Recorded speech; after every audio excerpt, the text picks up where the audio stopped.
ว้าพี่น้องฝนผ่าบรรยากาศฝ่าลังพล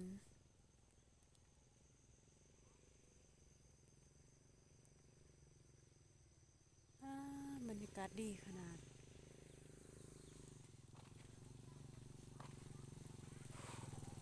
อู้อู้อู้อู้อู้อู้อู้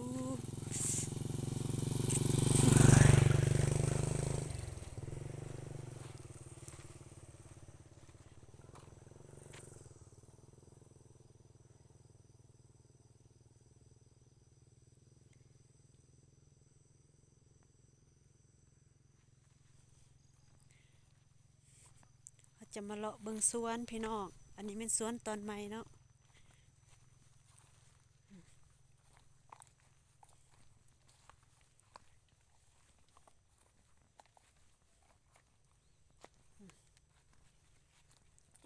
สุกเลยเด้อเฮาสิว่าบ่สุกเนาะสุกแล้วสุกแล้ว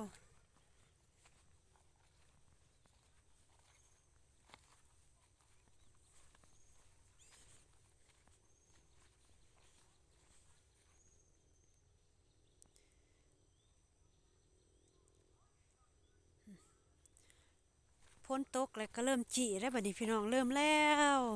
เก็บหมากบ่ทันแล้วเริ่มสิดอกเลยเด้นี่เริ่มจิขึ้นอีกแล้วนี่นี่แหละดอกตัวนี้แหละเฮาสิได้เก็บก่อนเนาะพี่น้องเนาะนี่บางเทื่อฝนตกหลายก็คูเบิดบ่ได้เก็บหมากก็ยังอยู่พุ่นใส่หลายเนาะเก็บบ่ทันแล้วดอกแล้วเพราะว่าเดี๋ยวนี้หันปีหนึงบ่เฮิงเนาะพี่น้องเนาะถ้าเก็บแล้วก็เริ่มดอกประมาณ2-3เดือนตกประมาณเดือนเก้าเดือน10ก็ได้เก็บแล้ว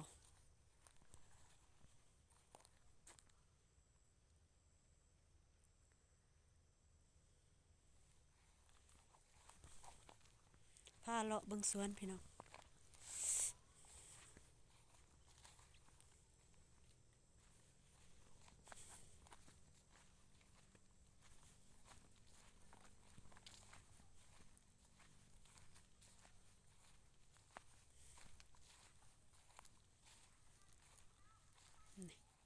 แต่ว่าหมากก็เริ่มหมดแล้วเนาะ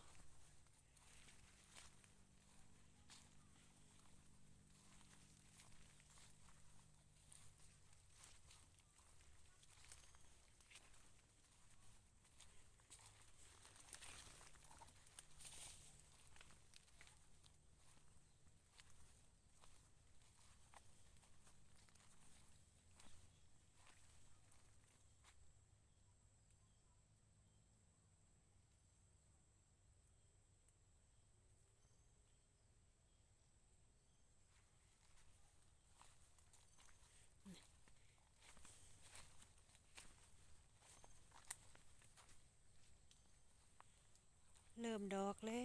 ว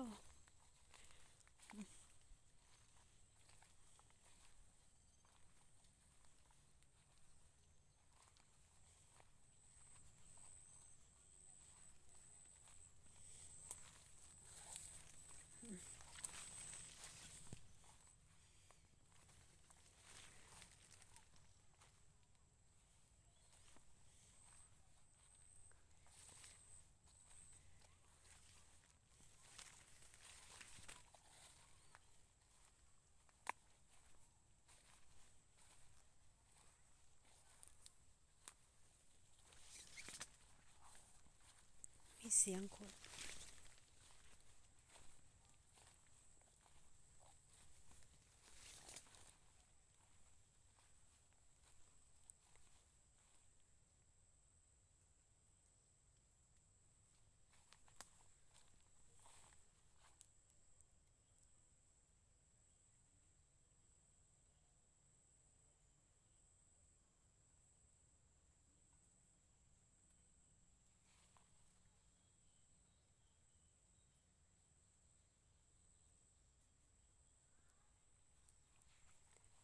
หรือว่าเสียงสะท้อนบ่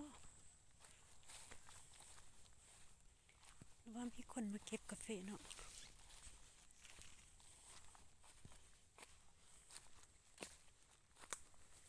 มา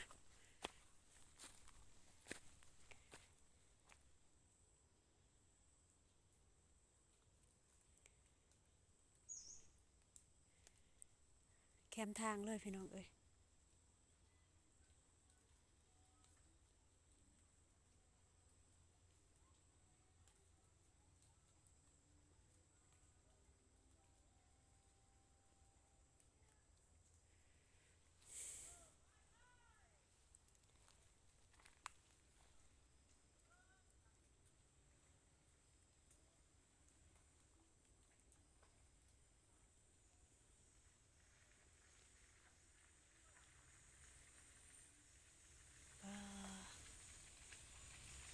ทางเนาะ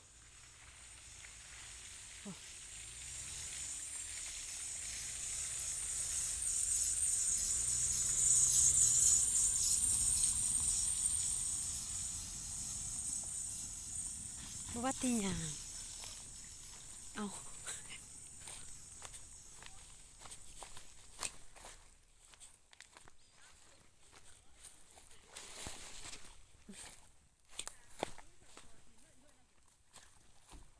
บ้าย่างเอาว่ะโอ้คิดว่า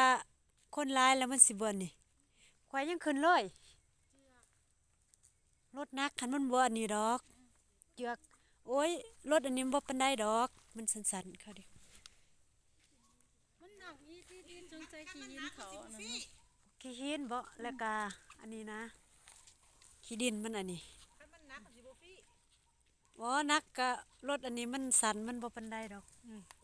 ข้อยฮักก็มาเมื่อกี้นี่คือกัน ไม่ใช่ล่ะ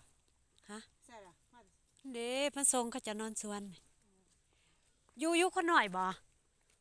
อยู่ไสนี่ เอียงก็ อยู่บ้านใด บ้านใดโอ้เจ้าบ้านเนี้ยก็วงนึงนี่ บ้านคนน้อยอ้าวบ่ได้อยู่นี่บ่ อยู่ผู้ดินแดง มาทางนี้เนาะ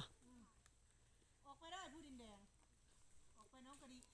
หั่นแหละคิดว่ามีแต่คนน้อยมาทางนี้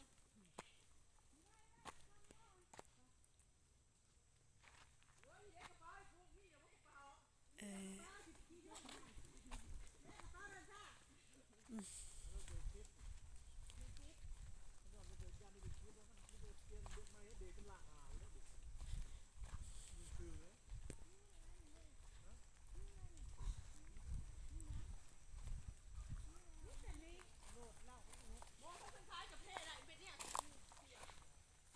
สงสัยจะออกคันใหม่บ่จัก